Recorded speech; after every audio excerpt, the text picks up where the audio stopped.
We're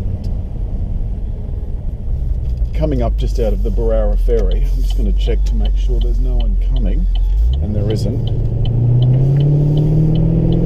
And you can hear how fabulous that is.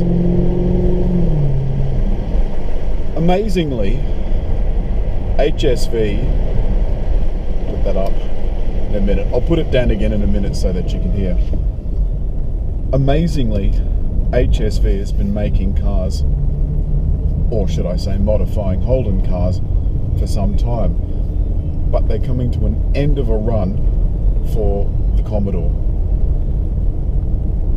I'm sad to announce that in December, HSV will no longer be doing Commodores. At least not this Commodore. At least not a rear-wheel drive Commodore.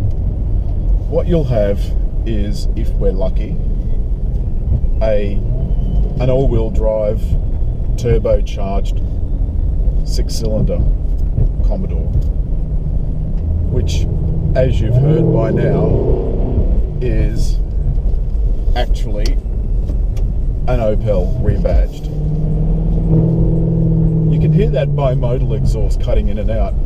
So what can I tell you about this GTS R? It's incredibly powerful. Sorry about the noise.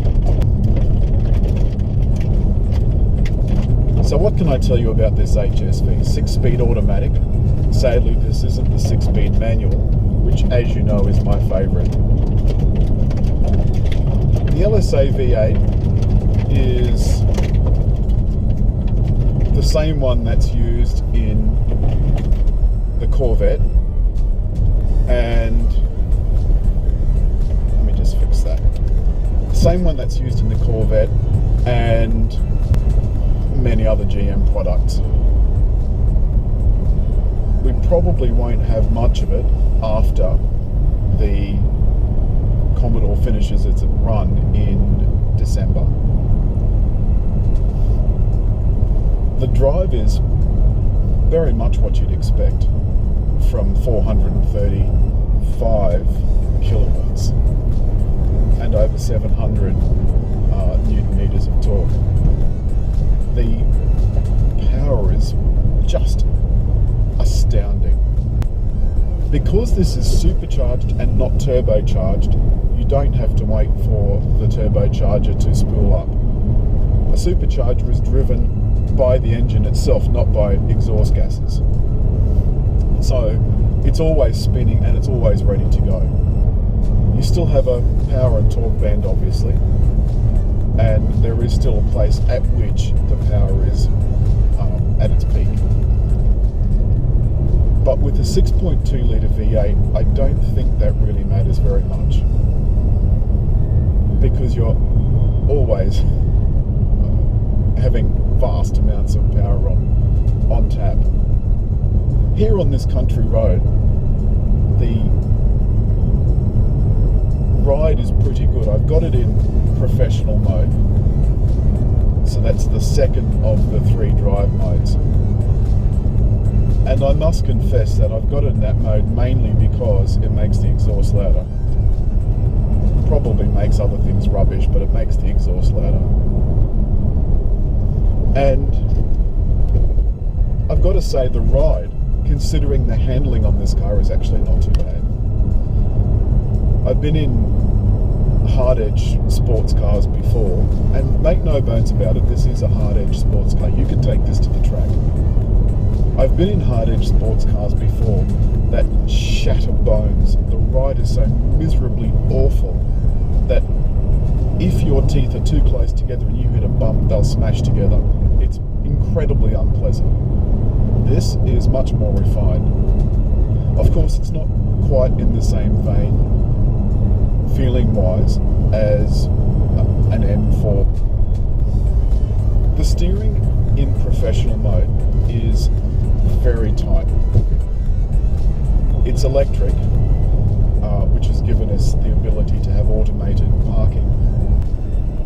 Commodore has been around since the very late 70s, and I'll be glad to see the Australian-built ones have gone out with a bang, because this is the best Commodore they've ever made.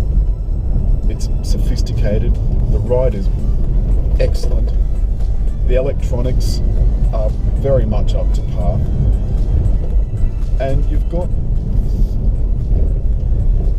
things in it that you'd expect from a top-of-the-line car. We've got lane control, a lane departure warning, only warning, mind you, it's not active, doesn't do anything to the steering.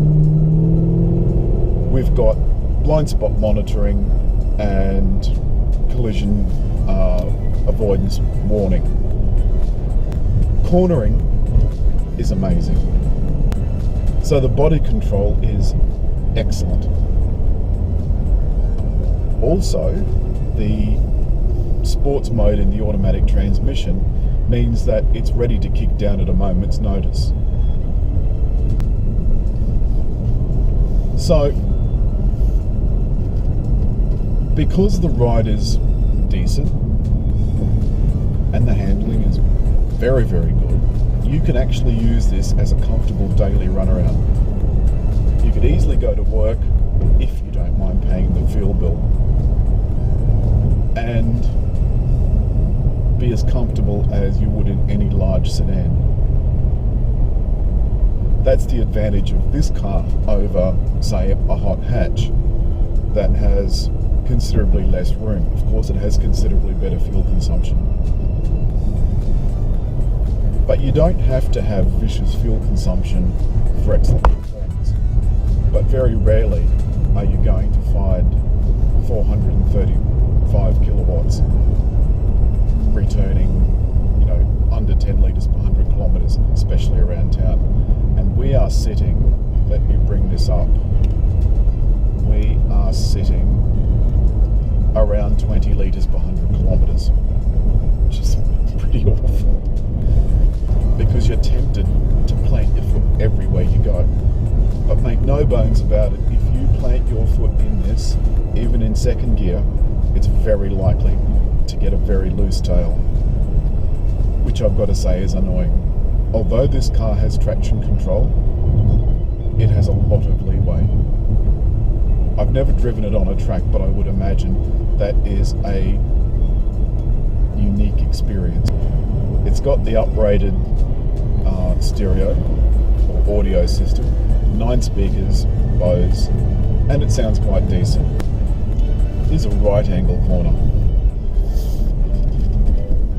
which I didn't really have to slow down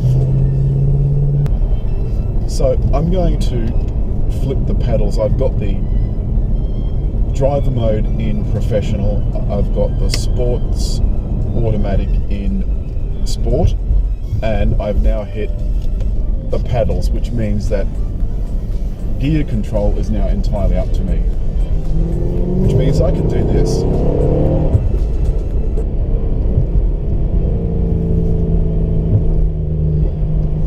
God, that sounds glorious. Let's just have that window down.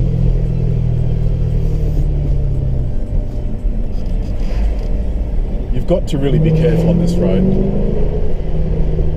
because frankly it's pretty dreadful.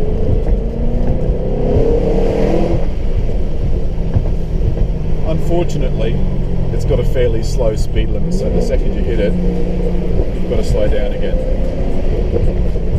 But you can hear it cackling and popping in the background, and that's a very, very pleasing sound.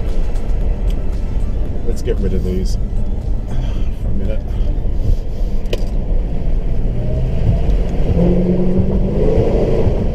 Can you hear it? And you just want to do that, and you want to do it all the time.